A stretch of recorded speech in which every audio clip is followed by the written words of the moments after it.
Thank you very much, everyone, for joining us this morning or this afternoon, for those over in Asia Pac.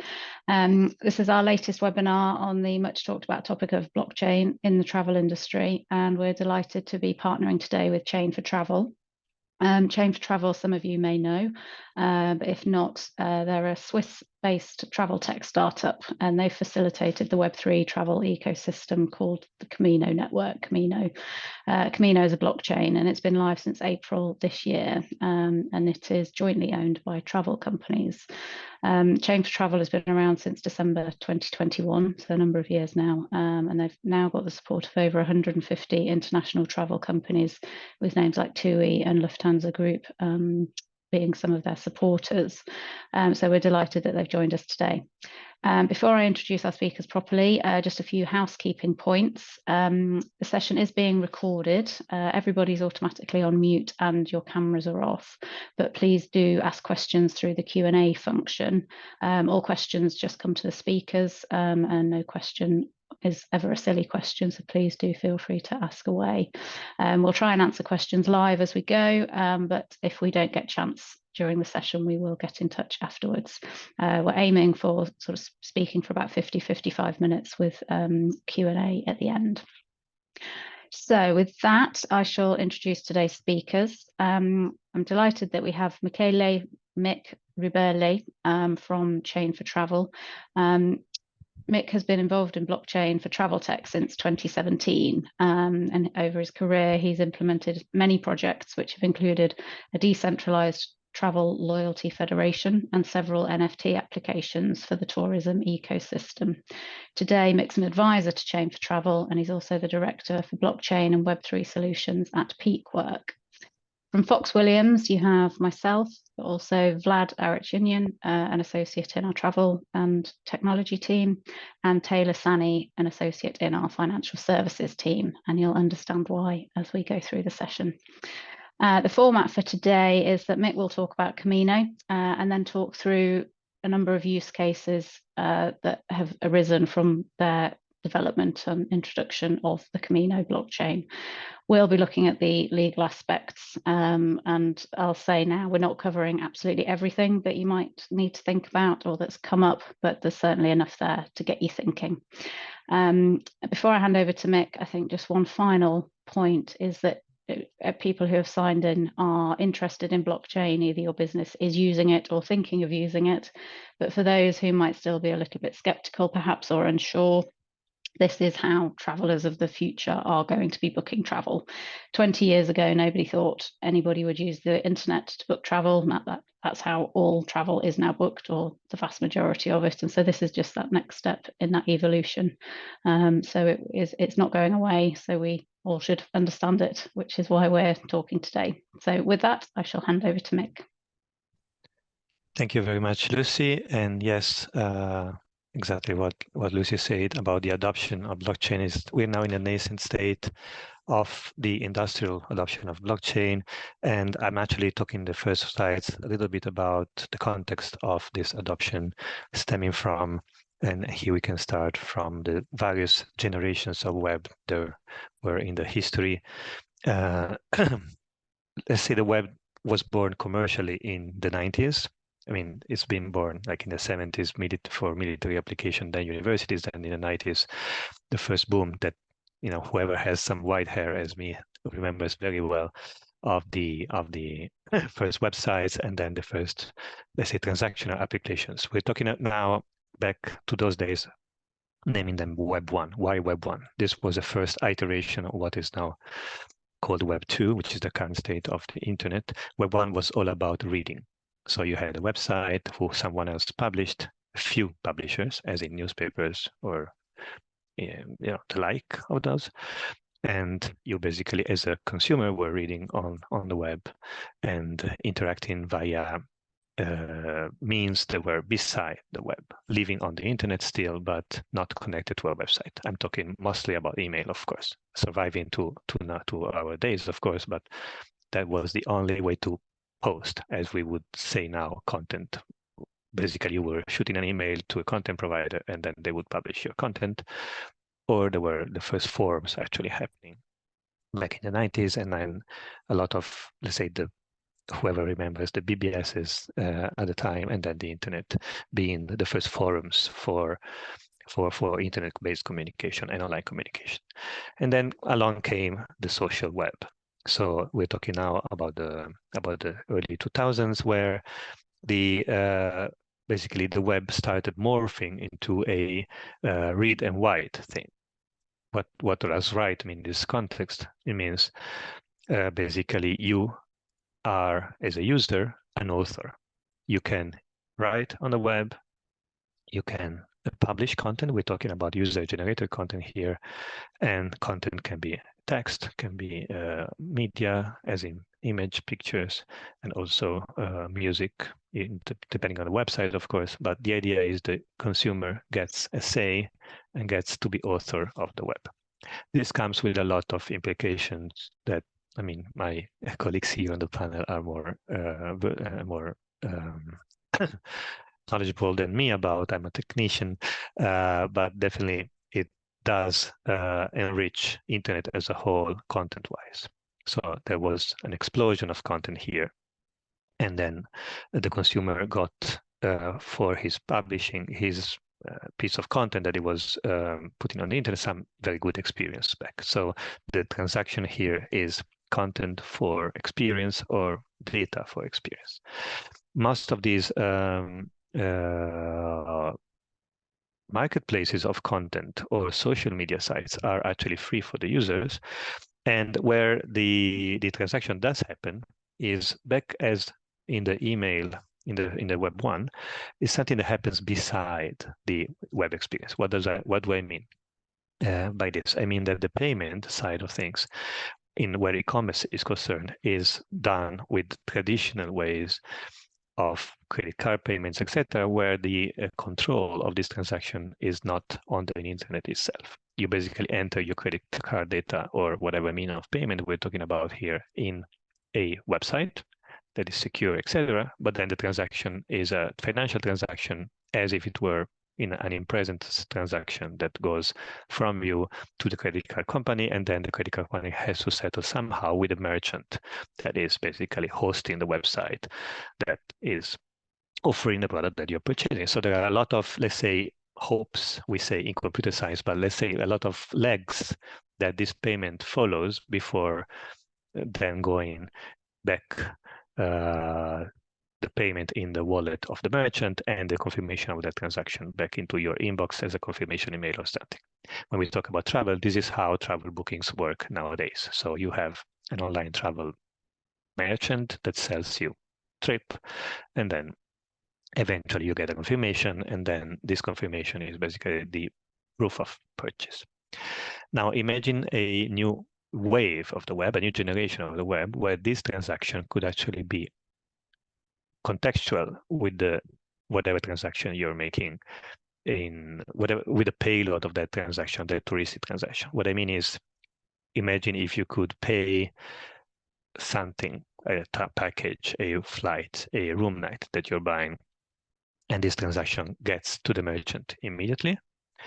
The value, the payload, the money attached to that transaction gets to the merchants immediately, and there's no reconciliation needed among these two items, these two quantities. This is very important. Why is it very important? Because, I mean, we know, we are all working in the travel industry. We know that the amount of labor, human labor, dedicated to reconciliation, dedicated to the settlement, dedicated to all these nice mechanics that we have in the travel industry around how and where to pay whom in order for our low margins to basically make sense business-wise and our business case to make sense, is intrinsically a very important part of our business. And again, it's a lot of labor. So if we could automatize that, at least in part, we would basically solve a few of these problems. And this is where Web3 makes a lot of sense in travel. And then there is a lot of nice things that we see in the following part, but very, very, very important message that I want to say from the beginning. Web3 would potentially, if adopted by the industry, represent a way to make everything much more smoother. The commissions to various parties, automatic settled, automatic rewarded, etc. So basically, again, the Web3 stands for, we like to say, read, write, and own, where there is a new primitive to the ecosystem, which is the wallet. Wallet is full of currencies. We'll see later which currencies, and also proof of purchase of assets that you might, as a consumer, own then, and then you own these assets. You can transact those assets. You can redeem them for experiences in destination. You can potentially check in your flight with the same assets, etc. So there is a way of having assets and currency that is owned and is on-chain or online in the internet itself that is novel to this approach. And you don't need to integrate a lot of stuff. It's just as internet was meant to be. So you have an online transaction and the offline world that are in sync and always synchronized. So there's no double spend, there's no reconciliation needed. Again, there's no settlement, hard settlement processes that are then error prone, etc. That's the intrinsic value of Web3. Of course, the first application of this were blockchain, crypto, etc. I've been in Chain4Travel, we say every time anybody speaks about crypto gets a fine, but the important part is, yes, there is crypto and there is the industrial adoption of the same technology underlying crypto that is now basically happening in finance, happening in supply chain management, happening in travel as well, because travel is a very fragmented industry where having this native currency and native way of settlement would definitely represent a revolution on a lot of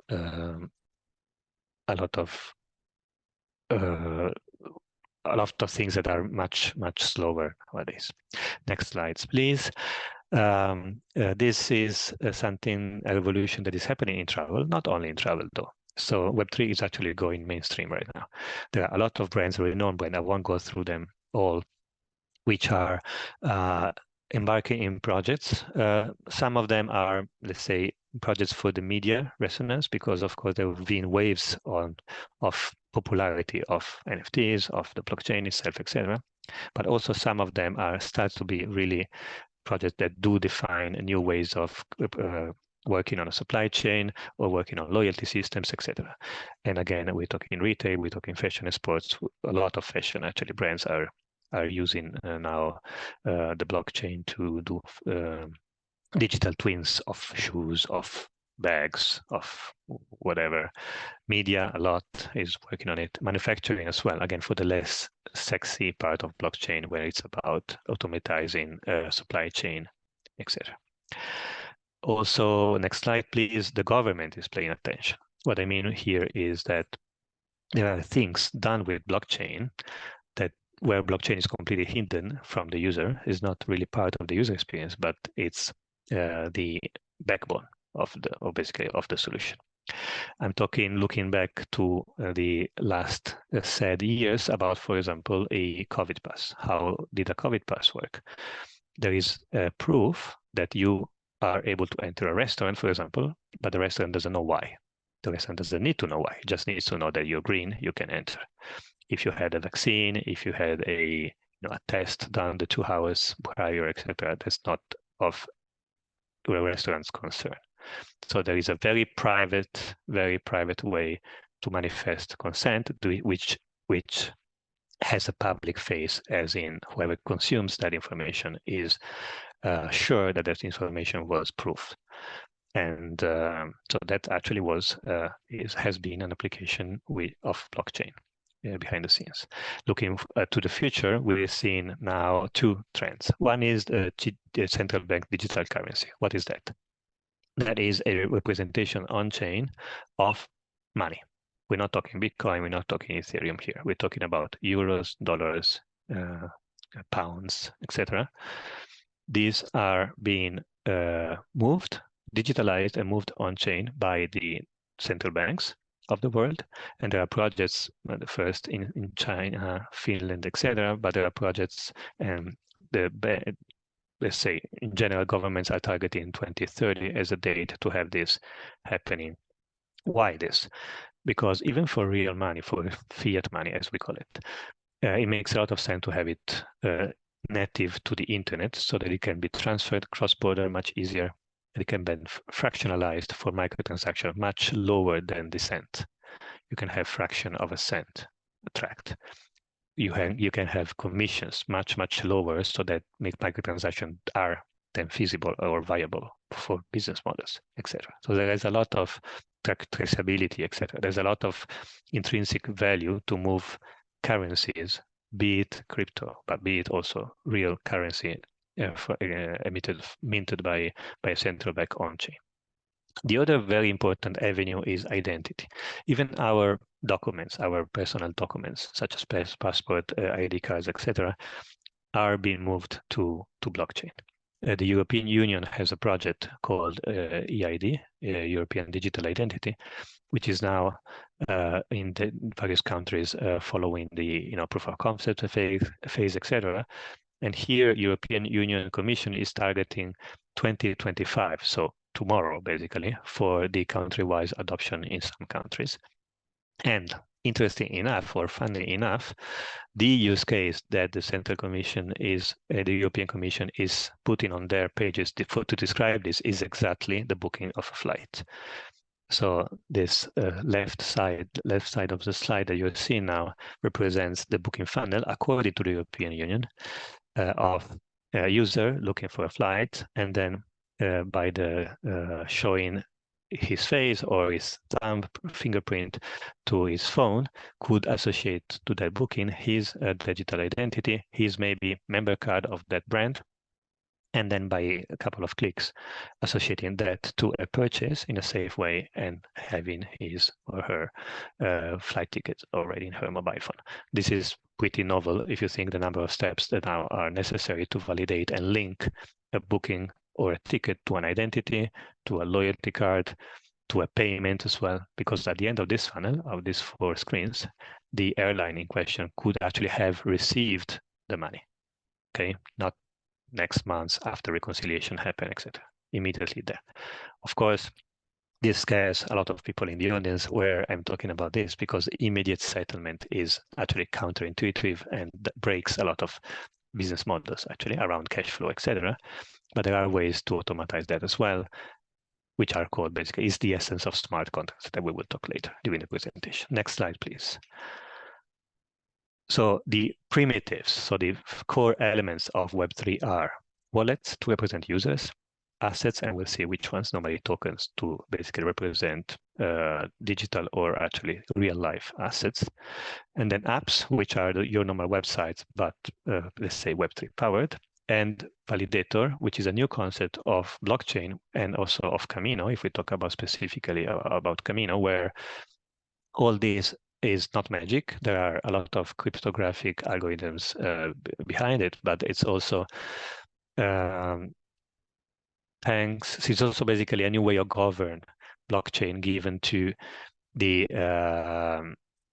work of members of an ecosystem. So if it's a public blockchain, such as Bitcoin, Ethereum, these are people, normal people who own a computer and lend to the community a fraction of the computing power of that computer to validate transactions. So you have millions and millions of nodes around the world that altogether validate transactions.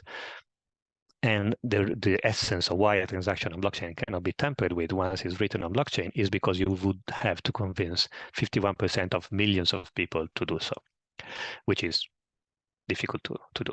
In a more smaller environment, such as Camino, for example, the same goes, but validators are not common people, are the actual members of the travel ecosystem. So we're talking airlines, we're talking tour operators, we're talking big hotel chains, we're talking travel tech operators.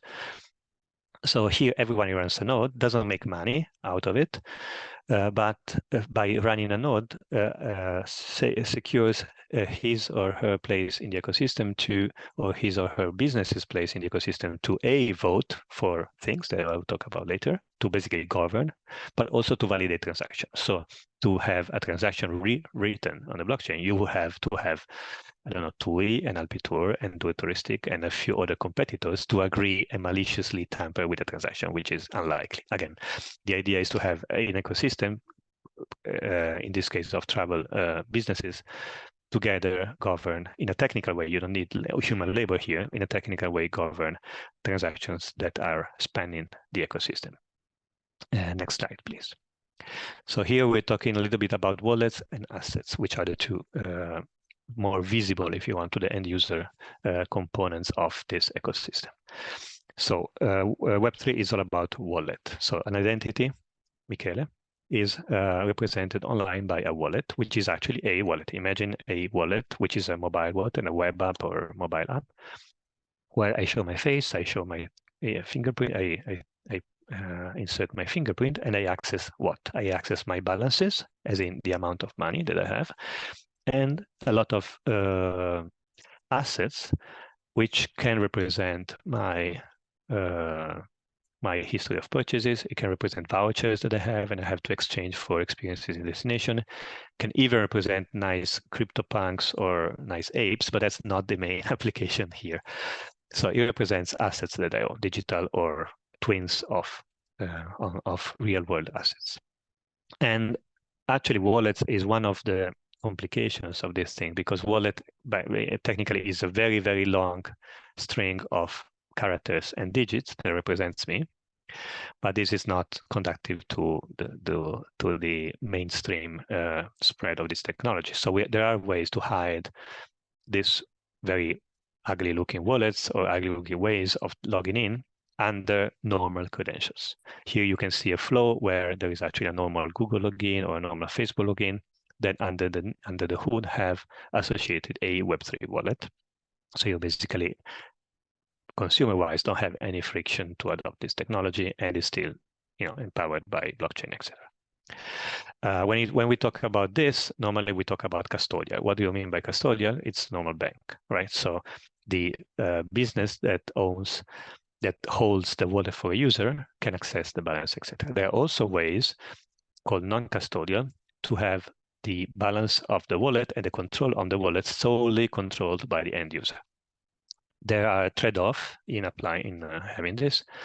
One trade-off is the consumer loses his password. There's no way of recovering access. But for some use cases, it makes sense, and it makes for a much more distributed ownership of assets.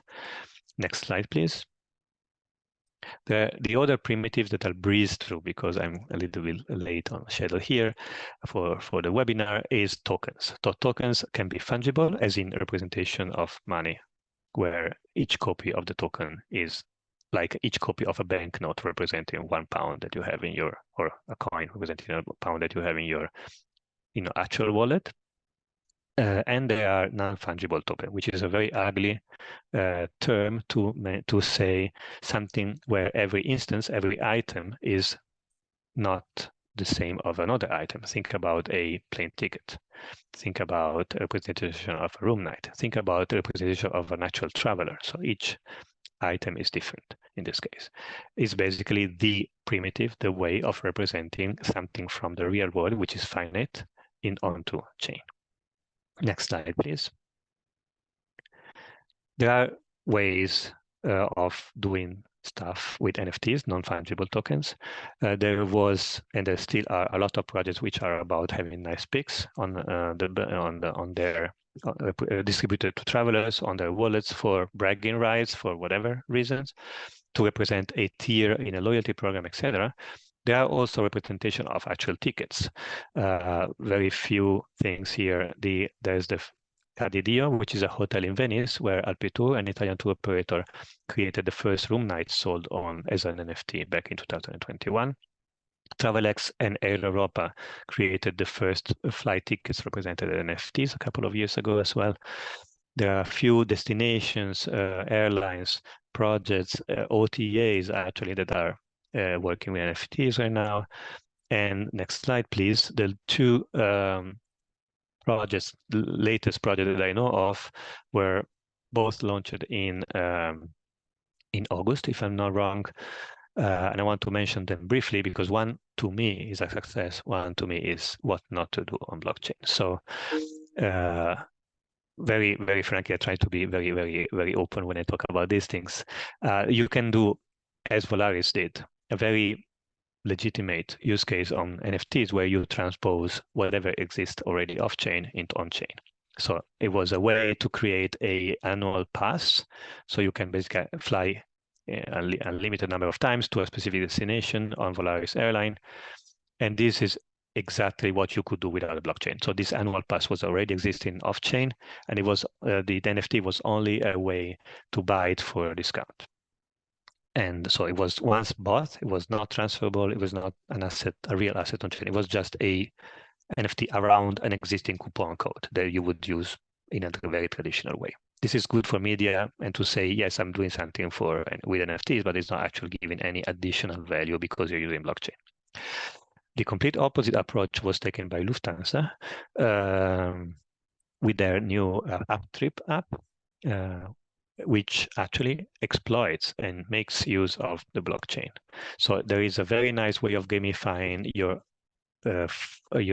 flown itineraries. So you fly and then you scan your boarding pass into the app. You can have collections, complete collection, because you were twice on the same aircraft, because you flew to the same destination or whatever. By completing those connections, you have then an NFT, which is minted on chain. And with that NFT, you can enter a lounge, for example, or you can, step up in their Miles & More loyalty program or whatever. So that is an actual new experience thanks to blockchain, which then transacts, because once you go on in the lounge, you're actually moving the money to that lounge. So you actually settle that transaction on chain. So that's what I think about when I think about a nice use case for blockchain, where you're not reinventing the wheel, you're actually applying what's good of blockchain. Next slide, please. So in general, by NFTs in travel, we mean, and by using wallets and NFTs in travel, we mean having services and digital assets on chain, having a sort of algorithm or smart contracts, and then having distributed channels, which are or traditional distributed channels or novel distribution channels because you're transacting on blockchain. Next slide, and I will give it to my colleagues at Fox Williams to talk a little bit about the legal aspects of all this. Yes, hi. So I'm, as Lucy mentioned, I'm an associate in the financial services team at Fox Williams. And today I'm going to be discussing just a bit about the regulation of crypto assets and crypto asset service providers, both in the UK and the EU. So due to time limitations, I'm only going to be giving a very high-level overview of the regulatory landscape in these jurisdictions. But hopefully that's going to be enough to give you a bit of a flavor about the types of considerations that companies looking to offer e-wallets or tokens should bear in mind. So I'm going to start with the FCA's current approach to regulating crypto assets. And the FCA, as the principal regulatory authority in the UK, plays quite a central role in overseeing the crypto asset space. The approach that they've taken to regulating the space is pretty multifaceted, and it's aimed at really balancing the benefits of innovation, which we've seen, but also balancing the need to protect consumers and also maintaining the integrity of financial markets. So very broadly, the FCA defines crypto assets as cryptographically secure digital representations of value or contractual rights that's powered by forms of DLT and can be stored, transferred, or traded electronically. So this definition would include your pure cryptocurrencies like Bitcoin or Ethereum, and also would include non-fungible tokens. So the FCA categorizes crypto assets at the moment into three main groups, and each of these groups are subject to different levels of regulation. So the first category is security tokens, and these are tokens that provide rights and obligations akin to specified investments that are currently regulated in the UK. So in other words, these tokens share characteristics with traditional financial instruments like shares or bonds. Because of these characteristics, these tokens do fall within the UK's regulatory perimeter, and they are subject to financial services regulation, predominantly the Financial Services Markets Act 2000, otherwise known as FSMA. Firms engaging in activities relating to security tokens will therefore need to make sure that they have the right permissions to do so from the regulators. The next category of token is e-money tokens, and tokens that meet the definition of e-money will also fall within the UK's regulatory perimeter. So broadly, e-money is electronically stored monetary value that represents a claim on the issuer. So it's issued on receipt of funds, and importantly, it's issued for the purposes of making payment transactions. There are certain exclusions to this definition of e-money, but due to time limitations, I'm not going to go into those in any more detail today. But e-money tokens are subject to the Electronic Money Regulations 2011, and so firms would need to make sure that they have the correct permissions and that they follow relevant rules and regulations in place. So these two categories of tokens, so e-money tokens and security tokens, they do receive more stringent oversight from UK regulators because of their similarity to traditional financial instruments. The third category of tokens are unregulated tokens. So this category includes exchange tokens, often referred to as pure cryptocurrencies like Bitcoin, and also utility tokens. And whilst they're not currently regulated by FSMA, they are subject to certain anti-money laundering requirements, which I'm going to talk about a bit later on. So the key takeaway here is that any token that's not a security token or an e-money token is an unregulated token. But it is important to note that any category of crypto asset has a potential to be e-money, depending on its structure and whether it actually meets the definition of e-money. Notably, the FCA have said that there are likely to be certain types of utility tokens, including those referred to as stablecoins, that might meet the definition of e-money. So I'm now going to be moving on to the FCA's anti-money laundering and CTF regime. So as I mentioned previously, even tokens unregulated under FSMA will be subject to this regime. So crypto asset businesses in the UK, including exchanges and wallet providers, do need to register with the FCA for these purposes. So this registration process includes providing detailed information about their operations, compliance procedures, and also AML risk assessments. So these businesses also need to conduct more thorough customer due diligence on their customers, and this includes verifying the identity of their customers, assessing the nature of their business relationships, and also monitoring their transactions for suspicious activity. There's also various other reporting record keeping obligations on registered firms, so they need to report suspicious activities to the authorities, and they're also required to maintain comprehensive records of customer transactions and due diligence efforts. So non-compliance with these regulations can actually result in significant penalties and even criminal sanctions. And the FCA has shown a willingness to take enforcement action against firms failing to meet their AML obligations. And so it is important that companies looking to offer e-wallets or tokens in the future do make sure that if these regulations apply to them, they do comply with them. So very, very quickly, I'm going to touch on two new developments in the UK in respect of crypto asset regulations. The first is the introduction of a new designated activities regime by the Financial Services Markets Act 2023. So this regime has given the FCA powers to impose requirements on those carrying out designated activities, and those include activities relating to crypto assets. The intention is that firms carrying on these activities won't actually need to be FCA authorized as such or meet specific threshold requirements, but instead they're going to be required to follow the regulator's rules in relation to specified designated activities. The FCA hasn't actually yet used their powers to actually impose rules relating to crypto assets under the regime, but there is scope in the future for firms carrying on activities relating to e-wallets and e-tokens, including tokens issued as NFTs, to be caught by this regime. Then finally, on the regulation in the UK is the financial promotions development in this space.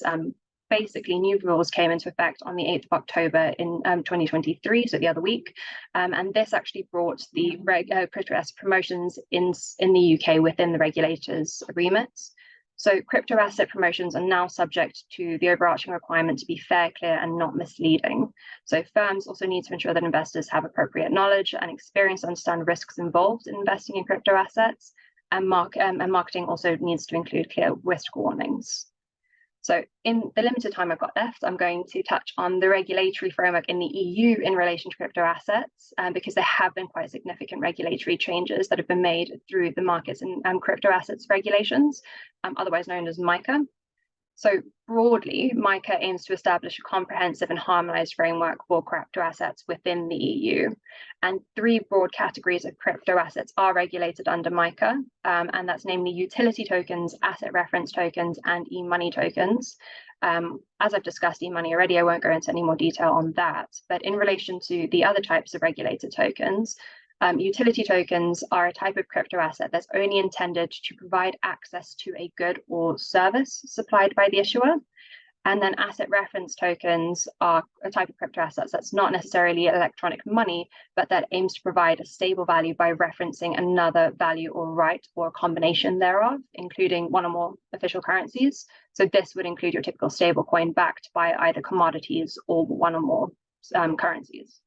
So security tokens and truly unique NFTs would largely fall outside of the scope of MiCA. But with that being said, there is scope for MiCA to apply to NFTs if NFTs have the characteristics that make it similar to one of the tokens that MiCA definitely applies to. So an example of that is MiCA rules might apply to an NFT that is like a utility token or a financial instrument. So when working on an NFT's token legal design, it's going to be important to remember that simply assigning a unique identifier to a token is not actually an indication of non-fungibility. So there has been clarity on this. Under MiCA, non-fungible tokens issued in large series could be considered fungible and therefore require authorization. So under MiCA, crypto asset service providers need to obtain authorization to operate within the EU, and this includes crypto asset exchanges, wallet providers, and custodians. And regulatory authorities will supervise and oversee these entities, and these entities will need to comply with a host of regulations aimed at ensuring customer protections and market protections. So MiCA entered into force at the end of June and has a phased implementation period running through to December 2024. So as I think is evident, the regulation of crypto assets in the UK and the EU is rapidly evolving. The FCA's approach emphasizes consumer protection, AML measures, and clear rules for actually promoting crypto assets. Meanwhile, the EU's MiCA regulations aims to create a more harmonized framework to enable innovation, whilst maintaining a broader regulatory oversight. So as we move forward, it is going to be very important for stakeholders to stay informed about these regulatory developments in order to navigate the crypto asset landscape effectively. So I think I'm going to pass on if we can go to the next slide. Yeah. Yeah, I'll talk now really briefly about what Camino is all about, and then we'll go through 3 use cases where we will then emphasize the legal aspects of these. So this is basically a reprise of the slide that we saw before. Wallets, assets, apps, and validators are the backbone or the main elements of blockchain. Next slide, please. This is embodied in Camino by again a consortium blockchain where these nodes and these validators are the members of the ecosystem. So the main characteristics of Camino, which was launched, as Lucy was mentioning at the beginning in April back this year, are it's open source, meaning it's not owned by anybody. The code is completely auditable and actually has been audited already, and it's available to all members of the ecosystem. The main feature here is the control of transaction cost. Many of the applications of blockchain previously were basically deemed unfeasible and unviable because the transaction cost was designed to grow with traffic, to make it easy or decongest the network in peak times. But this is really contrary to how the travel industry works. Travel industry is all about seasons, is all about peak time, right? So now the members of the ecosystem have the possibility to control the transaction fees and to keep them basically low during those times. It's energy efficient because you don't have proof of work. I won't go into the details here. It's very tech. But anyway, it's green. It's decentralized, as I was mentioning before. Every business has a vote. It's not depending on the size of that business. Big tour operator, small startup, they all have a vote. Every member and every participant, every wallet actually is KYC, KYB verified, meaning there is a proof of the identity which is not necessarily they bound to the transaction, but everyone has assurance that they transacted with a legitimate party, not an impersonator. It's featuring stable currencies because we love our native currency, which is Camino, of the Camino network, but we also understand that businesses would like to transact in euros or US dollars or British pounds. So these are all supported on-chain. And EVM compatible, I won't go through it because it's just tech to say that it's compatible to other blockchains. That basically development investment that you're spending on this chain could be rebased on other chains if you want to. Next slide, please. This I will skip completely because Lucy already mentioned some of the nice players we have in the industry. These are just to say there's many more. Next slide. And we go to the use cases. So the first use case is actually intrinsic to the Camino network, and this is how we exchange messages. We know that the travel industry is all about a lot of volume of search versus a few or less transactions. We're talking about look-to-book ratios, etc. And basically, we devised a way to have transactions run in a messenger, similar to how WhatsApp works, where you basically discover a party, then you transact searching and booking inventory as if you were doing on API layer. But next slide, please. You do it in a way that the connection is not point-to-point. So each distributor doesn't have to implement each supplier's API all the time, but there is basically a common layer of standards, etc., that are then reusable by every player that, for example, is talking about room nights, every player who's talking about servicing destination, every player who's talking about flight fares. So the concept is defined once, and players are able to talk the same language when they talk to another player. So it's not only about standards actually, but it's also about payments. So there's no separate settlement, separate payment, separate reconciliation, but with transaction, as I was saying at the beginning, comes immediate settlement or escrow settlement or cancellation fees, etc. All these can be treated, and the payment can be distributed with commissions, etc. when the right time comes commercially, but automatically. So you don't need a human intervention for any of this. Next slide, please. The second use case is about a travel platform that was developed by Pickwork, and it's around the concept of vouchers and trading on chain. And please, there is a nice video, which is short. Travel is an industry that's ripe for innovation. Pickwork offers new opportunities to everyone, from businesses to travelers, using the power of blockchain and Web3. Meet Jane. She loves to travel and wants to go on a new adventure. She hops onto her favorite travel agency's website and chooses just the right option for her. Now that she chose her voucher, it belongs to her as an NFT. Immediate settlement. The money goes directly to the original travel supplier and/or website's wallet. The ownership means Jan can place it on social media and Web3 marketplaces or share it on Pickwork's Web3 trading platform. Meet Tom. He was browsing the platform when he decided to purchase Jane's asset. The trading platform enables any deal scenario, B2B, B2C, or C2C, like Jane and Tom. The issuer of the voucher also gets a commission for every following C2C transaction. In a Web3 network, tour operators, suppliers, airlines, hotel chains, and travelers all play an equally important role.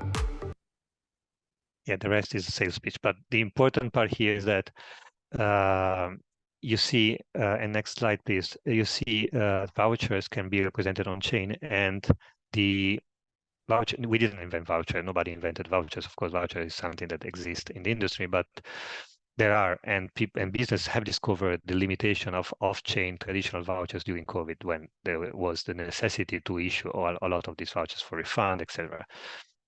Vouchers have inherently limitations when it comes to central issues, issuing a validation, meaning you still need an authority to prove that the voucher was spent only once, and it's basically prone to error or prone to malicious abuse.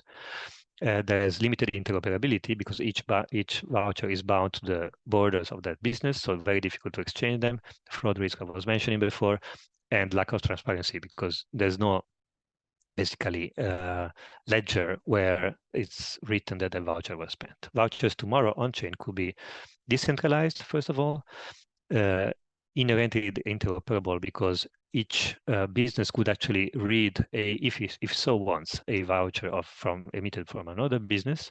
Think about multimodal transportation here, etc.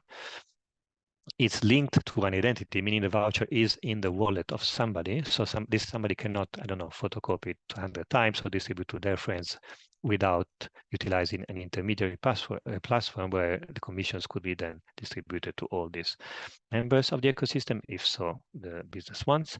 It's transparent. You could attach business logic to it, as in actions that could happen when this voucher is used. It carries automatic touristic payload, which means you have a voucher which is your PNR, for example. It's not something that represents something which is on paper, etc. It is atomically that PNR. So if the voucher is cancelled, PNR gets cancelled. If the voucher has a name change, the PNR has a name change, etc. And last and also not least is gamifiable, as in you collect some of them by different businesses. You could have a cross-business loyalty program if you so want, given gamified by yet another company, etc. So there is a lot of logic that can be basically built into a voucher after the fact. Vouchers is, next slide please, powered or basically made actionable by the concept of smart contracts, which is basically how a program works on blockchain and how interaction between parties are coded on blockchain. But in order to talk a little bit about this, I will give it back to Vlad, I think, for the next couple of slides. Thanks, Mick. Next slide, please, Eva. Or to Lucy, sorry. Okay. So just quickly, I'm going to look at some of the sort of the contracting issues that comes up, and Mick mentioned smart contracts, which sound like a legal contract, but actually a smart contract might be a legal contract as we know it, but it might not be. And that's one of the first things to think about, whether you're looking at B2C or B2B on blockchain. When does a contract actually get formed? So a smart contract an example of one may be, for example, a traveler checks into a hotel and that automatically triggers payment to the hotel. That smart contract is the transaction on the blockchain. But in our world, in the legal world, that's not necessarily a contract. It doesn't make a full contract or have all the specifics that you need for a contract to be formed in the UK. So there's a bit of contract law 101 that you need to think about when you're thinking about doing business on the blockchain. First, like I say, the first one is, when is a contract actually formed? Is the blockchain actually, are the transactions, the smart contracts, just executing parts of a contract that exists either on-chain or off-chain? So we're not giving sort of answers to any of these questions, but these are things to think about as you go through. In terms of when a contract is formed with a consumer, traditionally a tour operator or an OTA's T's and C's will say, request is made by the traveler, that's an offer. A contract isn't formed until OTA sends back a booking confirmation. You know, in on-chain, is that still the same scenario? It depends partly where the transaction is taking place. This is another one of the issues. The UK, that's the position under English law, but German law, for example, a contract is formed at a different stage of the transaction process with a customer. And if there is one customer making a request across the whole chain and lots of offers come back all at once, at what point is a contract made and with who? Could you have multiple contracts being formed at the same time? So things to think about on the contracting side. I mentioned jurisdiction. The nodes on the blockchain will be distributed all over the world. So there'll be a question on where the transaction takes place and which law and jurisdiction it falls under. These are things that you'd need to put in your T's and C's as you do now with your customers, but they're perhaps more important when you're doing business on the chain, to know what laws and what jurisdiction applies when it is so cross-jurisdictional. And the final point on this slide is about making your terms and conditions visible. It's now common practice when somebody buys online that they tick the box to show that they have read and understood the terms and conditions of business, the booking terms and conditions. Whether the customer does or not is a different question, but you give them the opportunity to say that they have answered them. If a contract is being formed on chain, that opportunity to tick the box or see the T's and C's and read them is not there necessarily. So you may need to think of a way to make it visible, to make sure that those T's and C's, that those booking conditions are binding on your customer, just like they are now. And then the final thing on this slide is just keeping your T's and C's updated. As the tech changes, that will be very important to make sure the customer understands what they're contracting under with, that they understand the technology, that you understand the technology and how your customer is interacting with what you're selling on the chain. Next slide, please. So that was the B2C side. The B2B side, a lot of what I just said apply on B2B as well. The other things to think about more on the B2B side is disputes. If you have a dispute, again, in what jurisdiction might that be regulated under, and which courts would have jurisdiction. But from the benefit side, the API connections, which Mick alluded to, you would have, in theory, fewer API connections, fewer contracts to negotiate, to sign up to. It is all done as the framework of the blockchain that you sign up to. The blockchain should have a governance framework which regulates how the players interact with each other, how certain rules which are not put into a contract, into a smart contract. There would need to be, excuse me, certain commercial agreements in place off-chain. For example, on-chain, you may not get the same discounts or cancellation rights through the transactions being done on-chain. They may need to be regulated in the traditional way in a contract off-chain. And then finally, liability. In theory, there should be no change in liability for the provision of the actual service. It'll be obvious still who the hotel, who the airline is that's actually selling the service being sold through the chain. But the liability flow through that you would get in your typical contract, you need to think about whether that is still there when you're contracting on chain, and whether with more intermediaries in the picture, whether you need to think about more agency arrangements, who's an organizer, who's a retailer. All of the sort of package travel issues that come up in your normal contracting world still apply here, and they need to, dot the I's and cross the T's with all those issues as well. So that I shall hand back to Mick for the next use case. Thanks. Next and last use case is about a new kind of OTA. So OTA, again, nothing new here, is a travel agency, is a B2C, business online. There will be the first OTA on Camino live any day now, so coming up soon. And it would be basically your usual OTA experience, but on-chain. So what does it mean? Next slide, please. It means that you could do on-chain what OTAs were dreaming to do off-chain, knowing the customer much better, because again, the customer comes with a wallet. The wallet has the history of purchases, which is also cross-business if the travelers so want. It could be linked and then unlinked from the identity of the user. So this wallet could come with identity, or could be an anonymous, very profiled lead. There could be a payment coming in a very transparent way. There could be decentralized review system where the user is deploying their reviews and keeping the ownership of the review to many different OTAs, etc. I want for the sake of time, I won't go too much in depth about characteristics here, but before passing it back to my colleagues at Fort Williams, I'd like to say that here, what it's all about is to make very, very sure best practices around consumer regulation, around especially data privacy, have to apply, because it is a whole new world where the customer could be really, really well profiled, and this of course comes with repercussions legally, and or points of attention legally that I would like my colleagues to talk about a little bit. Next slide, please, and I'll end it off.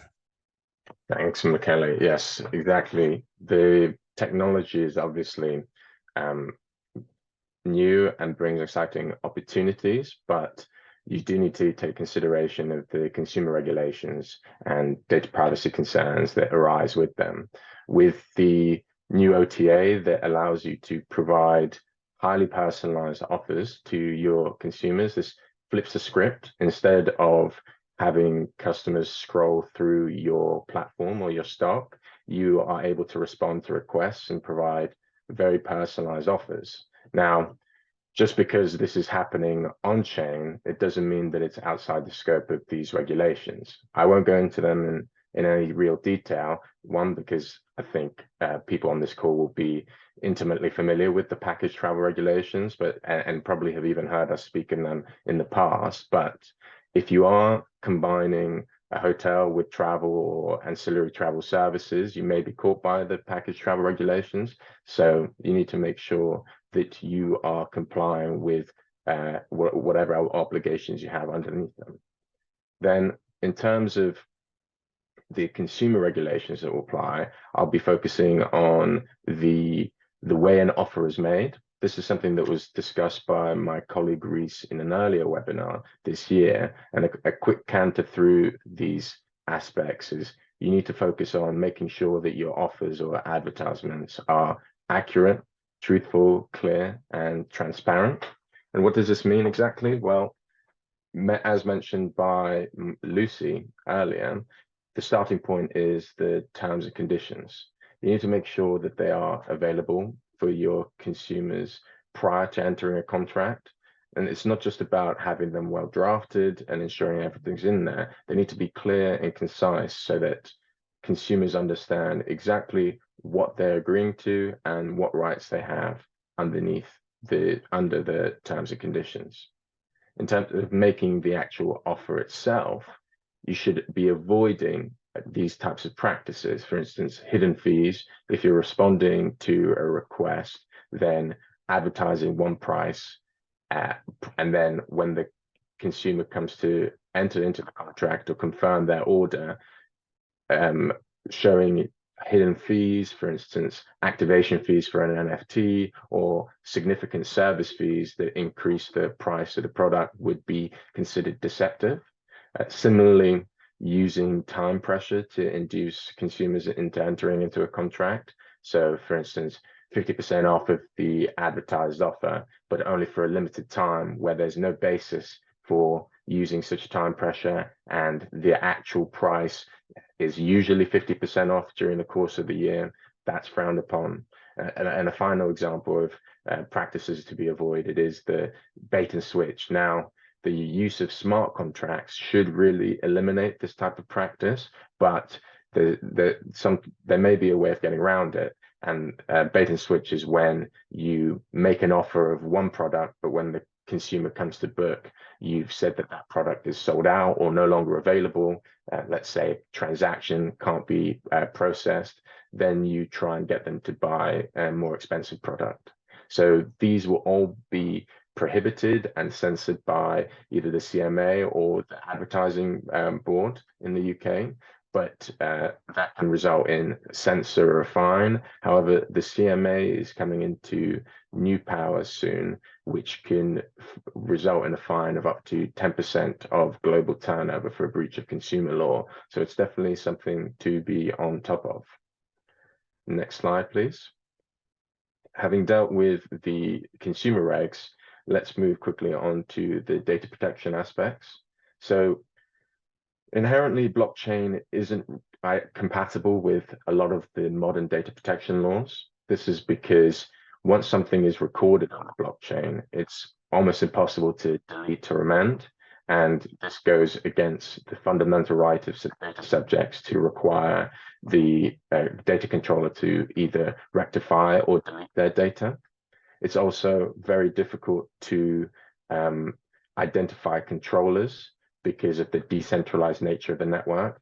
it's difficult to understand who is the main controller, who determines the processing and collection of activity. This can result in a unsatisfying regulatory situation, and regulators may decide that all users of the blockchain are joint data controllers to some degree. This is not a position you'd like to find yourself in. And finally, another issue is the international aspect of the data transfers. When you have multiple players across the globe, as soon as data is recorded on chain and it's transferred outside of the jurisdiction, this is with regards to personal data, this is a prohibited activity unless there is an adequacy decision. So a regulator has decided that the data protection laws in that country are equal or greater to the GDPR, for instance, or you have transfer safeguard mechanisms in place. So now that we've discussed the reasons why data protection and blockchain don't always get along, the learned lesson here for Camino and for Chain4Travel was that personal data will be transferred off chain and not recorded on chain. But what that means in terms of your data protection obligations doesn't change drastically. You still need to consider whether or not you're transferring personal data either on chain or off chain. And for that reason, you have to look at how personal data is collected. So who you're collecting it from and what you're collecting, whether or not that includes special category data, so disabilities or special requirements, even religious dietary requirements could be caught. You then need to consider the lawful basis for collecting that data. So have you relied on consent of the data subject? Are you fulfilling your obligations under a contract, or are there legal regulatory requirements? You also need to make sure that you're tracking all of this, your processing activities and the lawful basis for carrying out that processing. You need to focus then on your technical and organizational requirements. So not just storing data securely, either in a cloud or requiring two-factor authentication from users of your platform to sign in, and also your employees, but also limiting access to the data internally to those people who actually need it. Most cyber incidents or data breaches occur due to human error. So it's critical that you provide adequate training to your employees in relation to data privacy and security. And finally, in relation to your organizational measures, you need to have an adequate data retention policy in place so you're not keeping data any longer than is necessary. Typically, that will be 2 years under the GDPR, but if there are legal or regulatory requirements, that can be extended. And then in terms of consumer-facing policies, you need to have a privacy policy in place that outlines all the things that I mentioned previously, but also explains to users how their data is being processed and handled, and goes into sufficient detail and uses clear language to explain their rights and the reasons that their data is collected. Like the T's and C's that Lucy mentioned, these should be clearly visible and displayed in a place that, for instance, where personal data is first being collected on the data subject, or alongside the T's and C's when they're entering into contracts, because failure to comply with this requirement and the aforementioned requirements could also lead to significant fines and negative publicity. It's up to 4% of global turnover under the GDPR, so it's something that should definitely be avoided. Okay, next slide, please. Yeah, we're a little bit over already, so I'll try to close it very quickly, mentioning, yes, we talked about a lot of use cases. These are many other use cases that are possible on Camino, but next slide, please. I'd like you, when you think about blockchain, again, not to reinvent the wheel, because the wheel works very well with normal, basically, technology. Also, as Vlad mentioned, there are things that you have to additionally take into consideration when you move part of the business logic on chain, because you cannot move personal data. You have to be very careful now what goes on chain and how to treat it. But I would like to, as a final message, to say there are ways to and ideas and business processes and use cases that are actually novel to blockchain, that cannot be, or that are very difficult to be implemented without this new technology. And basically, I'm not going to like list some, but just the few characteristics that these use cases should have to be successful, to make sense on chain are: A, cross-party interoperability. If you have to handle many parties converging or orchestrating on one use case, definitely much easier to do it on blockchain than with a lot of one-to-one communication. Secure and automatic settlement. I stressed it a little bit while going through the slides before. The payload of the transaction goes together with the payment. So there is a lot of simplification there when it comes to settlement. And actually settlement is one of, if not the killer application of blockchain right now in the industrial world. And augment revenue by opportunity. And while talking about this last one, I'll try also to answer the question that came through the Q&A. The idea here is to be opportunistic in the sense of having applications react to the context and to the opportunity that the traveler shows, the intent that the traveler shows. So imagine a world where you have the customer who bought, in the example of the, I read the question for the rest of the audience. So the question was about risks and opportunities of OTNAs on blockchain. In the context of the ongoing battle between OTAs and low-cost carriers to own the customer. And actually, this is one of the big tenets, so to say, of the travel industry: who owns the customer. So whoever sold the first service to the customer would like to, to spread and to broaden the footprint of what they can do with this customer as much as possible. It's clear this is something that goes for as back as long as the industry was created. So imagine now a use case where the customer has a ticket, has a low cost ticket, but the ticket is presented as an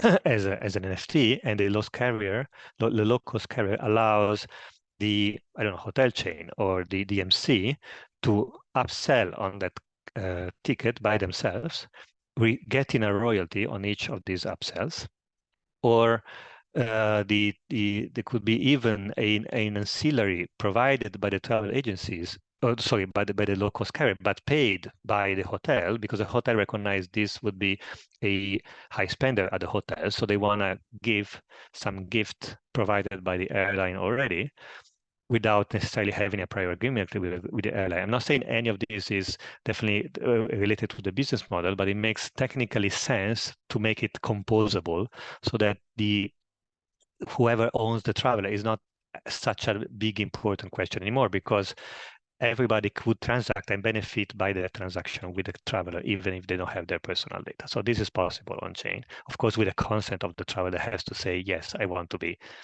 sold or upsold services. So this is the kind of opportunistic business model that could be basically possible on blockchain. I'm also reading about immediate settlement. Yeah, exactly. So this was my concern. So the second question is how to manage cash flow in the case of immediate settlement. So I was working for a tour operator for 3 years. So I know exactly that the tour operator or many businesses in the industry rely on very low margins. So they need to retain cash in their books for long, until, for example, 90 days after checkout from the hotel, before paying the hotel. And this is also possible. So by automatic settlement, I'm not talking about immediate settlement. You could basically move the money to an escrow smart contract, a sort of distributed or decentralized eBay, and the money is released to the hotel only 90 days after checkout, exactly how it happens now. But this settlement is still automatic, so you don't need then to reconcile or to have an invoicing process or to have something, a human labor process happening there. So of course, nothing is obvious. Everything has to be designed in a good way, but all the mechanics and all the practices of the travel industry can be transposed on chain and benefit from that. And I'd like to close and then give more time, if we have a few more minutes, to more Q&As, with a citation of what Ralph, our CEO, says, that is actually echoing what Lucy was saying at the beginning. In the 90s, nobody was thinking about selling travel online. Nobody. And a few ones that were starting doing that at the beginning of the 2000s are now the Expedias and the Booking.coms of this world. So now is a time for another disruption, and the early adopters, or some of the early adopters today, could be the big players of tomorrow. So the future is in its own hands for the travel sector, not to be once again surpassed by the next digital attacker. So yeah, back to Lucy for closing, or yeah. Yes, thank you, Mick. And there are a few more questions, but I'm very conscious we've gone over time, so we'll bring it to a close. Thank you very much, Mick, Vlad, and Tayler for speaking today. There's plenty to talk about, plenty to think about. There's so much we haven't covered. So this is probably ripe for yet another webinar on all the other things that are coming out as blockchain continues to be developed. So I would just like to say thank you for joining us, and we look forward to seeing you again soon.